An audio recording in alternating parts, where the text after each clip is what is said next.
Hey everybody, it's October 3rd, 2023, and the big monthly Baileywiki release just dropped. This one's filled with new building components that personally I think are some of the most flexible and interesting assets that I've ever released.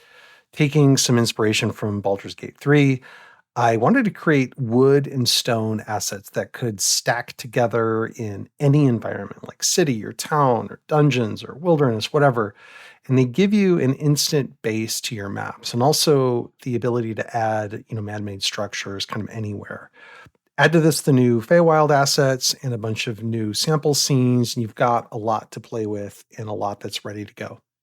On the 3D side, Swift and Violet have generated some really attractive and flexible scenes, which I strongly recommend you jump to those timestamps to check them out.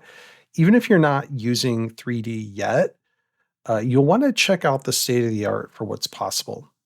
And finally, on the Dungeondraft side, I've introduced all the components used to create this latest release, as well as all the Dungeon Draft scene that contains all of those creations. You also have a ton of new kind of general purpose props from Zephyr, from lighting to manholes, cages, and a whole bunch of other stuff. So with that, let's jump into the detailed release walkthrough.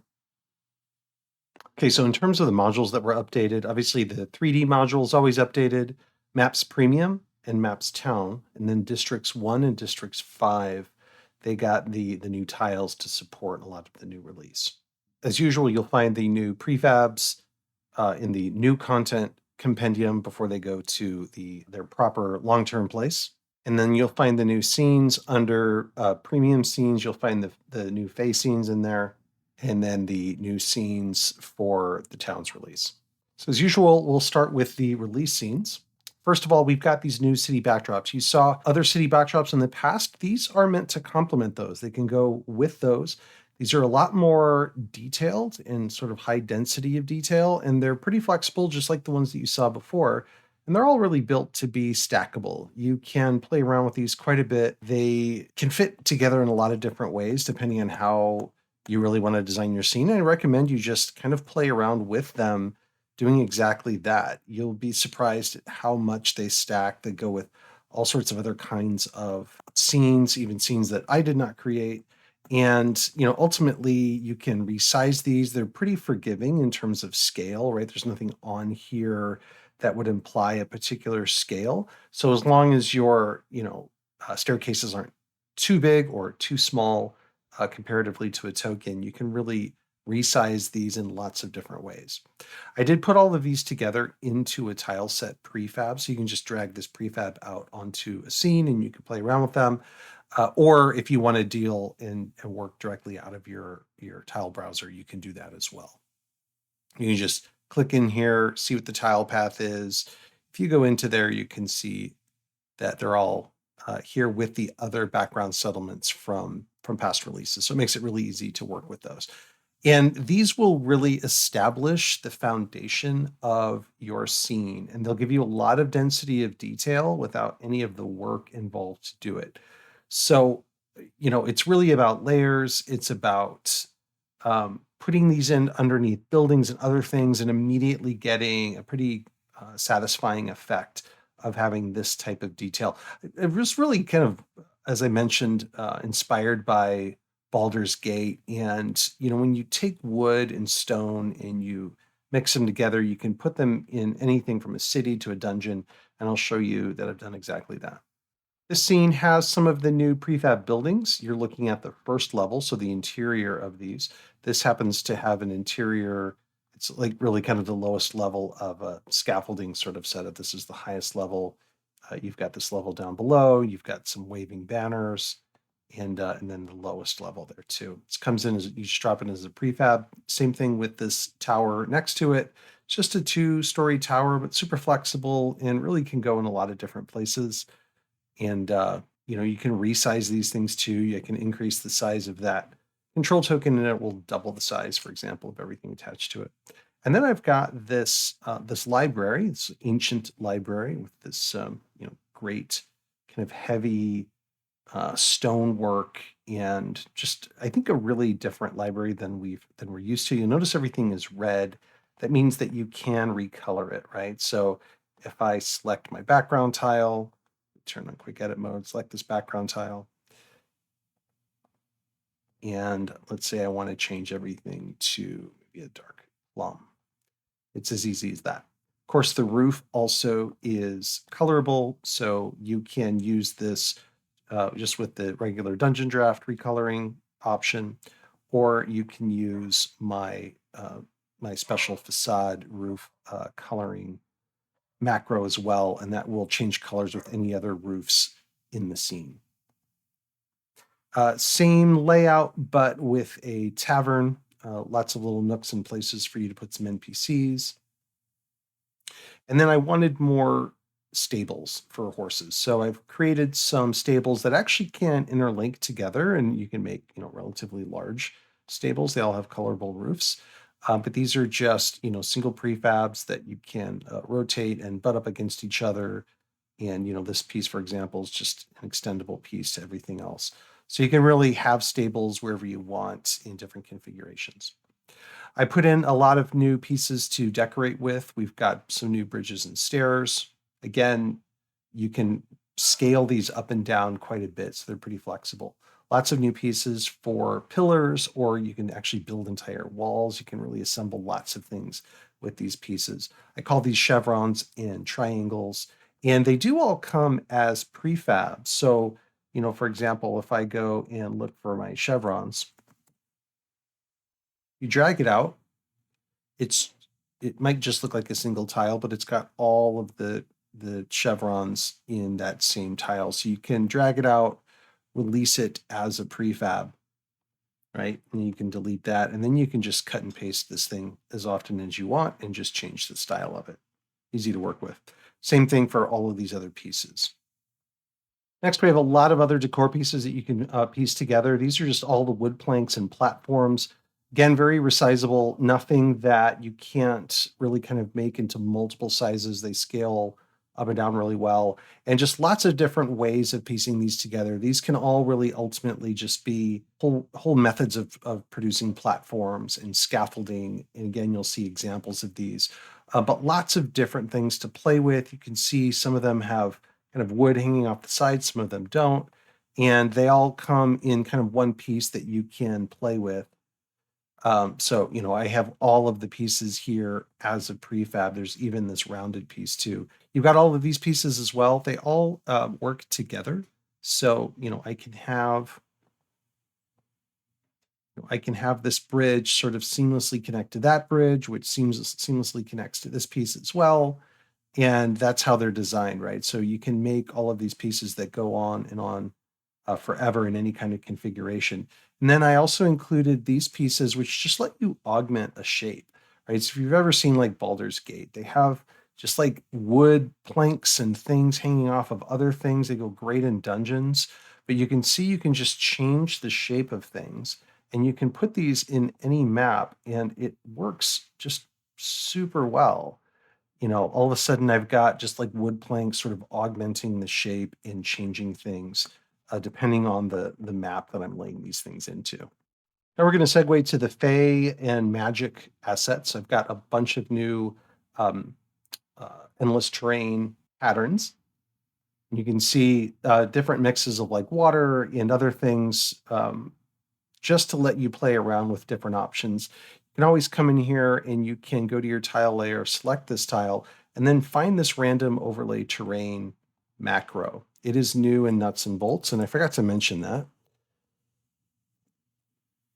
But this Magic Fey macro, you can click it and it will cycle through different backgrounds for you. And remember, it changes all of the different components to it. So if you find one you like, you can actually save it from here. And you can adjust it. If you open up this macro, the mass edit macro, you can adjust your zoom level and which part you're actually looking at. Right? So if I change the translation, I'm actually scanning across that map. Then if I change my scale level and I want to zoom in on it, for example, I can do that. And it makes really just essentially a very different map. And then once you get it to the way you like it, you can just copy this and you can scale it and resize it in another scene. Of course, you can use Ripper's media optimizer or media optimizer tile combiner to save this, whatever your creation is, as a final product. And now we've got our treehouse materials. I wanted to start including more sort of natural pieces. These are some natural floor pieces. They're all in a single prefab like you've seen the others. You also have some components to make different kinds of staircases. You've got banisters that are all, decorated. You even got some new door styles. These door styles would go on top of rooms to create a door in between the two, as you've seen me use in the past. They're already pre-configured as overhead tiles. We've got a bunch of these different pieces as well. These are supposed to be able to be pillars, but you can also expand them to quite a big size. And if you are making some kind of tree fort, you can make these really big. And they can serve as a foundation for like a settlement type of thing. And then, of course, we have the tree house itself. So you enter here, you've got various walls and things set up on the interior. You've got your fireplace. And I do purposefully try to avoid putting anything too plot descriptive in here. And that's so that you guys can add your own tiles later, whether they're from my set or Tom Kartos or Dungeon Quill or others that you might subscribe to. You can exit out this door here. You find another sort of exit point, and then you have the staircase that goes up then to the next level. And this level is more of like a meeting room, and you've got sort of the fireplace as well. You've got some flickering lights around the edges.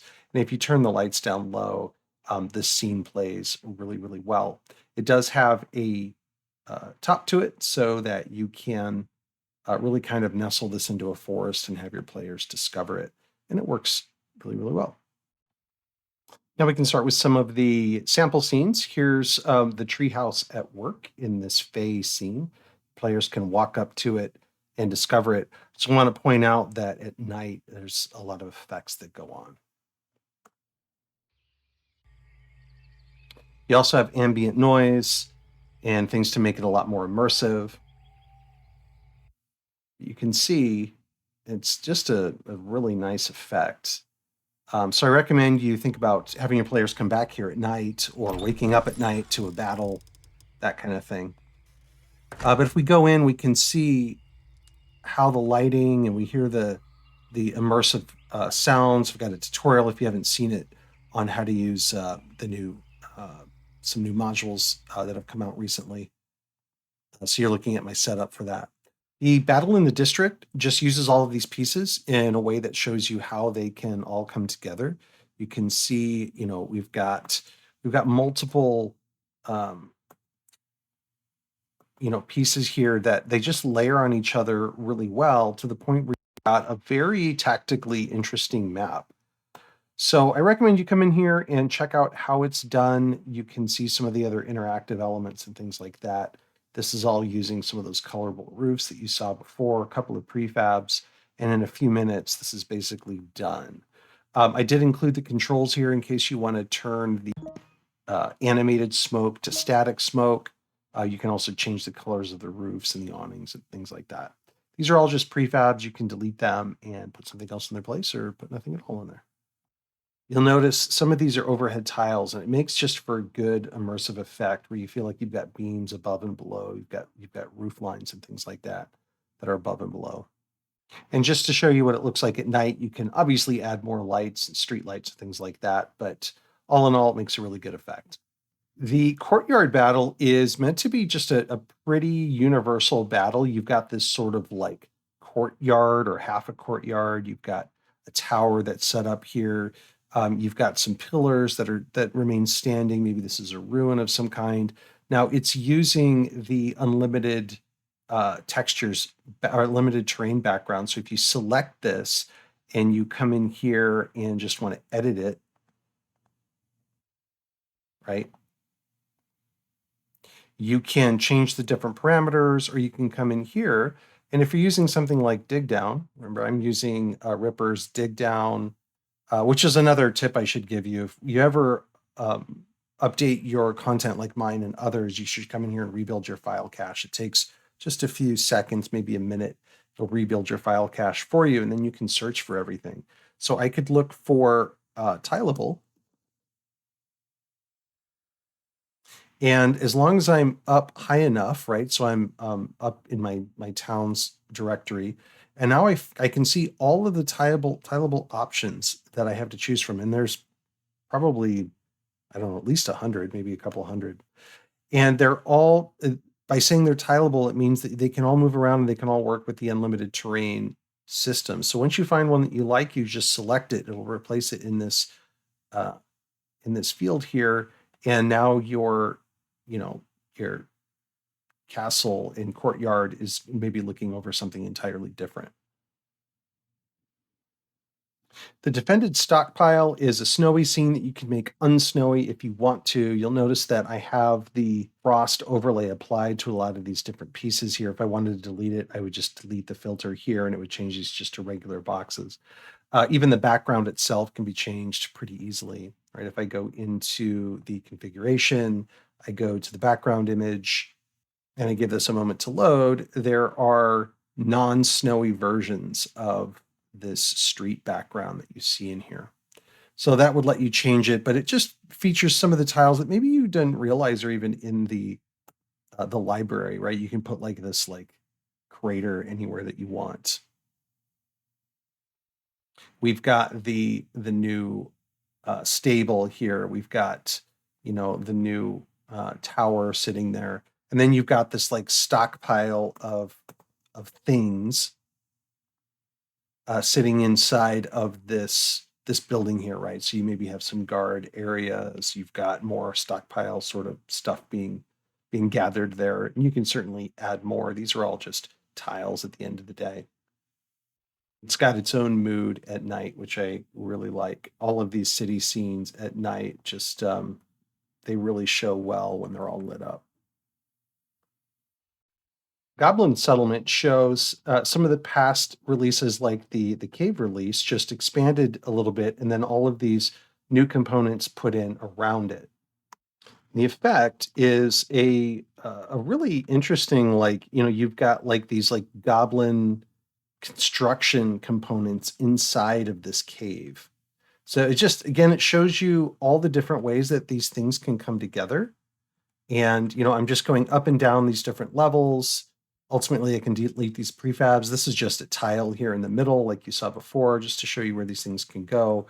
But it's pretty effective. You could have enemies all up on these different levels. It's actually a third level right here. Very tactically interesting map, just to give you some ideas.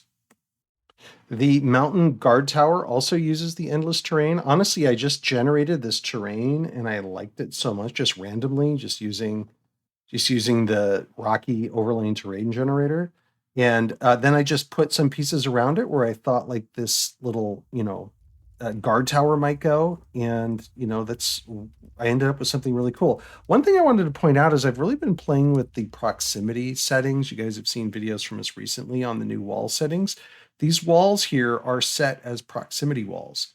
So in this case, I set them to 20 feet and it's reverse proximity. So as I'm standing near it, essentially the wall goes away, but as I get closer to it, as I stand away from it, the wall effect happens as designed. But as I get closer, it expands my field of vision. I just really like how that worked, right? So if I'm down here, I can't actually see players up there. It's like I'm getting the benefits of levels or elevated vision without actually using any modules. So I'm really exploring how proximity walls can, in fact, simulate, height changes and how I want, elevation changes to really kind of work without having to use any modules. The Orc Arena also uses unlimited terrain, so you can actually change this background terrain to anything you want. But I wanted to just put all the scaffolding up around, a bunch of dead bodies, which these are all just tiles themselves that you can move around and change. And, just to be able to do something, did have enemies all the way around, and then I had some kind of battle going on in the middle. I can drop in other kinds of pieces into the middle to make kind of any battle that I want. Smuggler's Gorge also leverages unlimited terrain. Again, this was randomly generated just based on the dimensions that I wanted. And I said, wow, this would be great to have like where smugglers have sort of created an encampment in otherwise impassable terrain, right? And so all of these pieces just stacked on each other just to give you, again, more inspiration. These are just all separate tiles. All the tile pieces I showed you before, including some of them set as overhead tiles. And I think it creates a really great map that your players have to figure out how they're going to navigate, right? There's presumably full of enemies in here if they've ticked somebody off. But, as they navigate through this, what you're going to say as far as these elevation changes and what happens if they fall down in there, this is all up to you as the GM. But, pretty simple and effective map that I'm sure gives you guys some ideas on how you can link these things together in other places. And finally, the Blushing Beluga. This is the tavern, the ancient tavern that I introduced here, just to show you this tavern in use inside of a scene. All the pieces that you're used to seeing here in this release, everything recolored for more of a somber type of color, but just very effective at putting scenes together. This scene took me probably 10 minutes to throw together, and you can do the same thing. You can put real buildings. These are just facades, so they're not actually real buildings underneath them, but they all, just kind of lay on top of each other until you get something that you like, and then you're done. The last 4 scenes are scenes. They're relatively simple. They're here in the premium module. They do leverage the Fey coloring. These are all like red trees that are recolorable, just to give you this sort of oddly colored Fey environment. This is a clearing that you can play with.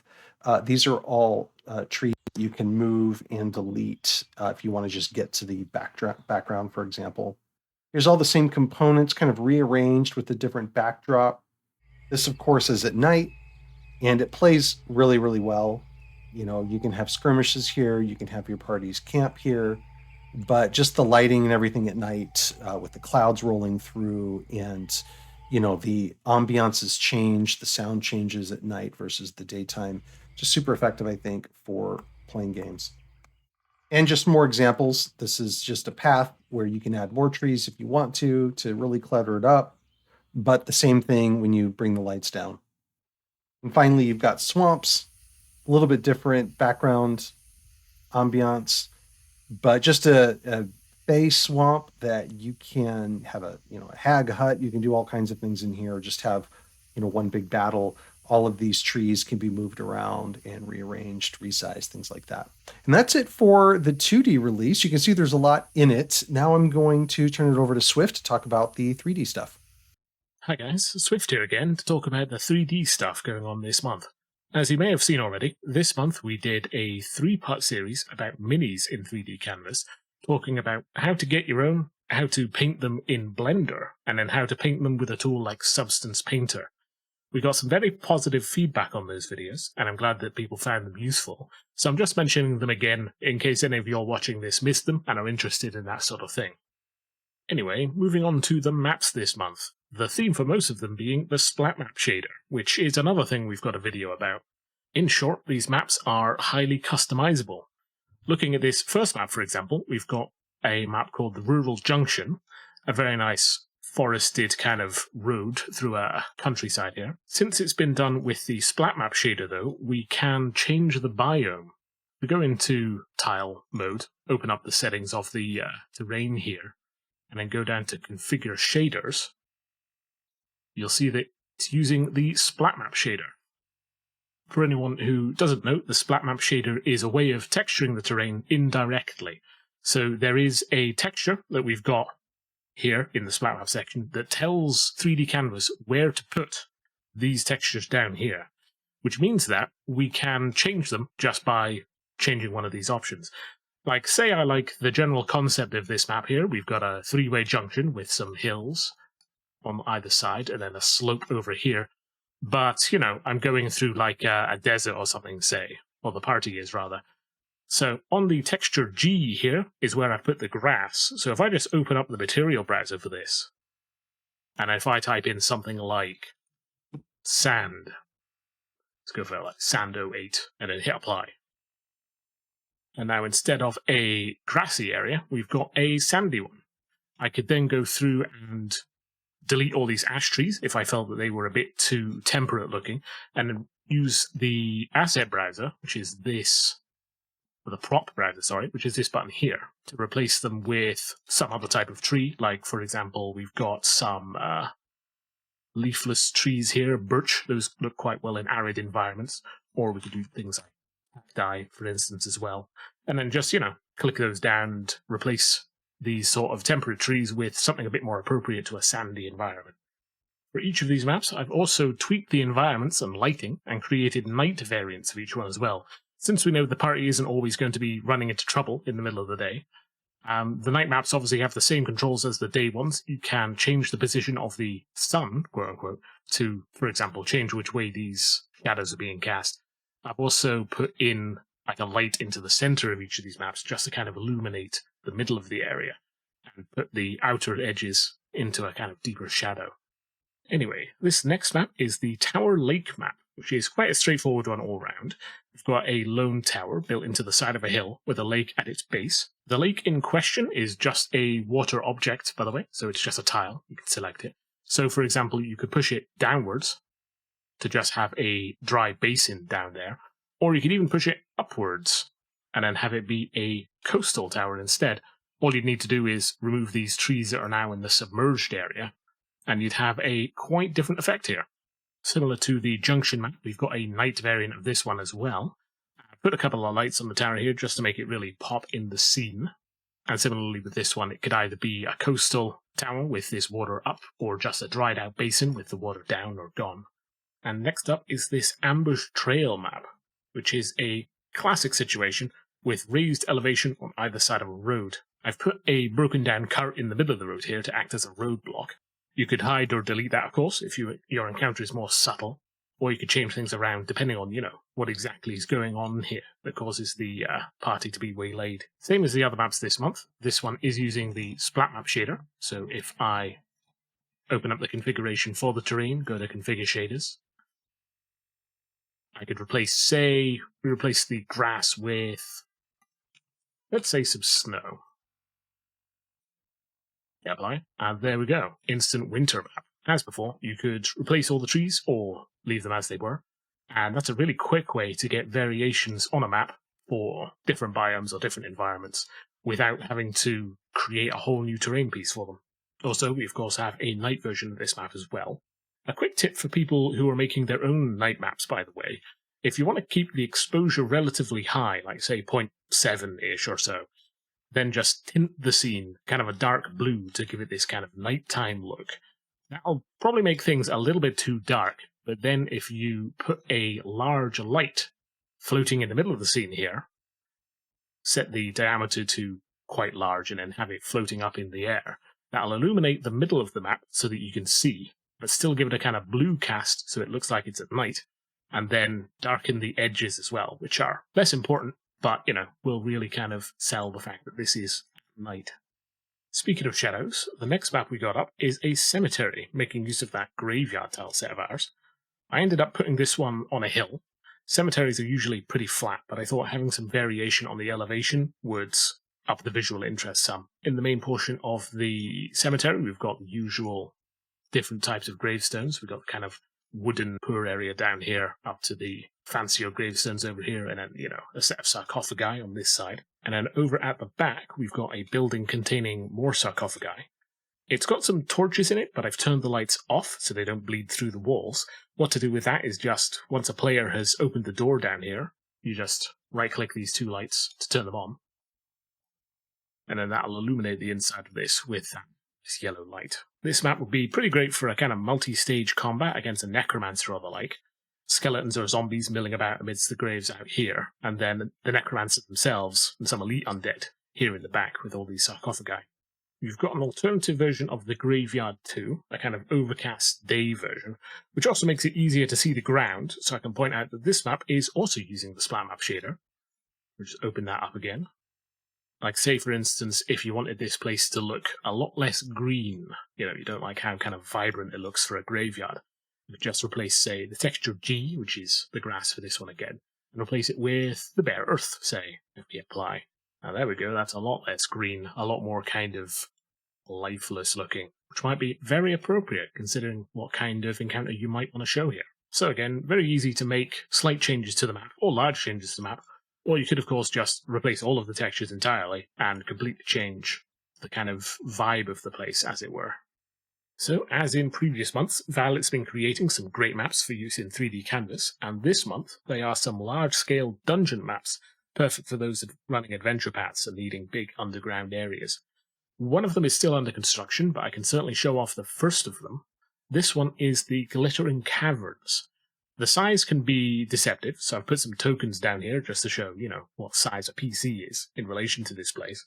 And looking around the map, the first thing you might notice is the huge stone cavern the map is in. I think that's a pretty great alternative to the traditional flat black background that I usually do. It really emphasizes the fact that this place is deep underground under the earth. But anyway, onto the map itself, if I pan up to look down here. It's a very classic dungeon delving experience. We've got things like branching paths, underground rivers, crystals, and the map leads through to a sort of main area over here, with this underground cemetery looking out over a field of giant mushrooms, which seem to be quite a popular element of underground maps, I think. As a map, though, it is absolutely huge, but it's made super efficiently, so it runs great. Can't really go over every single detail here in this little update video, so I definitely recommend people give it a little look when they get a chance. And speaking of, for whoever ends up actually running this map in an adventure, do let us know how it goes. We're always interested to hear how the maps work out in actual play, since we do make sure that they are usable, but, more information on that sort of thing is always good. Anyway, that will cover it for now. There's at least one more map in the pipeline, but that should be done by the time you're seeing this video. Until then, I'll see you later. Now, as for the first part of the Dungeondraft released, I with the sample scene city expansion that you can get from my Patreon, I included an inventory level, and that just shows you all of the stuff, right, and what it's called, or like what the tags would be called. Just as a reminder, though, where you're going to get most of the new assets for this particular release are in the base 01 artificial, and then the Feywild.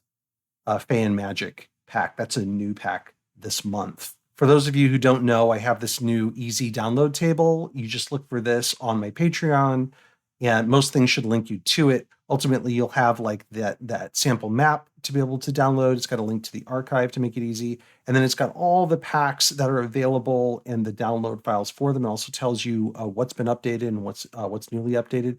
Again, you want to come to the Fey and Magic, download that link when it's available, and you want to also get the artificial. And then Zephyr's also updated, I believe, our Assets A pack too. And as usual, if you're downloading something that comes in parts, just read the instructions on how to use the parts there. I also want to remind you, if you are using mods, for example, I'm using Essential Utils mod, and it has the really convenient tool of being able to click on something like this, for example, saying show object info, and it'll tell you it comes from the base 01 artificial pack and then what that asset was called. So super helpful if you are trying to figure out where some of these things come from. As you scan through the rest of the levels, you will see things that you can play with yourself. Here's all the backgrounds. You can come in here and see how they're made. These are all just different components, all the stuff that I've used, kit bashed together in ways that I think make for, really compelling components to use. You can make modifications, but again, just deconstruct how these things were done. And you can see it's just a lot of kit bashing of what is essentially just, highly dense, assets in terms of detail. Here's the tree, if you're curious how to make this. There's new bark paths that you can put together or, lay on things to make these trees work. Let me see if I can grab one for you. Here's a bark path. And lots of other kit bashed items to be able to come in here and make modifications, redecorate it, make it your own. Here's the second floor, and then the top as well. And these, ultimately, I just cut these right out of Dungeondraft and made tiles out of them. You can come in here and make modifications and see how I made all of the other components, all the other new buildings. Here's the tavern. So have fun with this as well. In the Baileywiki Assets APAC this month, we have a few different additions. There are new cages and their components that have been added to the BW Laboratory tag. They come in multiple pieces and there are colorable variations of all of them, so you can adjust the colorations that you want to fit any scenes that you are creating. On the street side of things, we have a new collection of manholes for addressing your different parts of your streets, adding secret tunnels into bases, etc. You can see that we have 5 key designs here with a rust and a solid color version of this bar section here. And all of these come in 3 different degrees of cleanliness. We have their clean versions, damaged versions, and then broken versions. Accompanying these are also the actual tunnels that lead down into the sewers. We have a more masonry and more complete version here, as well as a more rustic version that you can use probably more with this stone piece here. Obviously, these are designed as manholes, but you can see that there are a lot of different kit bashing possibilities with these. They can be used as ornamentation or additional flourishes on sections of your builds. Revisiting storage, we also have a new shelf type that similarly has a clean, damaged, and broken version to it. Another big expansion that we have this month is to lighting. We have a variety of torches and lantern posts for you to use. As you can see, these torches are gorgeous and they come in both their solid color and colorable versions, as well as components that you can break down and mix and match and customize further. There's a lot of great gothic and spooky vibes for any kind of Halloween themed builds that you're working on. For the lanterns, we have 3 principal designs here. We have a square shape, a hexagonal shape, and then a rounded shape. And with all of these, you have a few different versions. There are kind of rust colored with a closed top, a lit top, and then kind of a smoldering top here. And then there is a silver version where you can color the inside of it, and you can customize these different pieces, either hanging them from lampposts or with these various tops you can use to customize the look of the lantern for placing it in any kind of situation or environment. The lampposts themselves, we have 3 principal designs. All of them have colorable counterparts and those 3 versions that we've mentioned before of a clean, damaged, and broken version. You can use all of these in conjunction with the lanterns to have the lantern suspended for easy and beautiful street lights, or you can use them for other things such as signage or additional posts and other kit bashing ideas.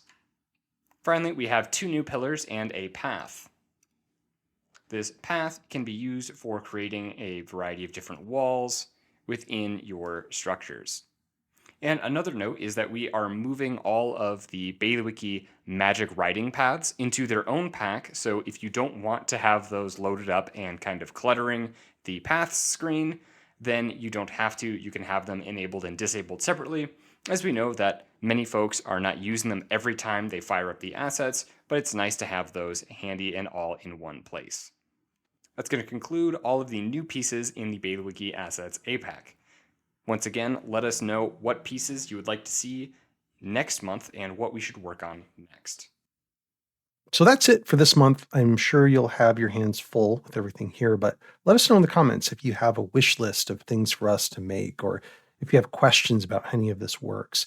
As usual, find me on Discord with any questions, and in the meantime, have fun making your maps.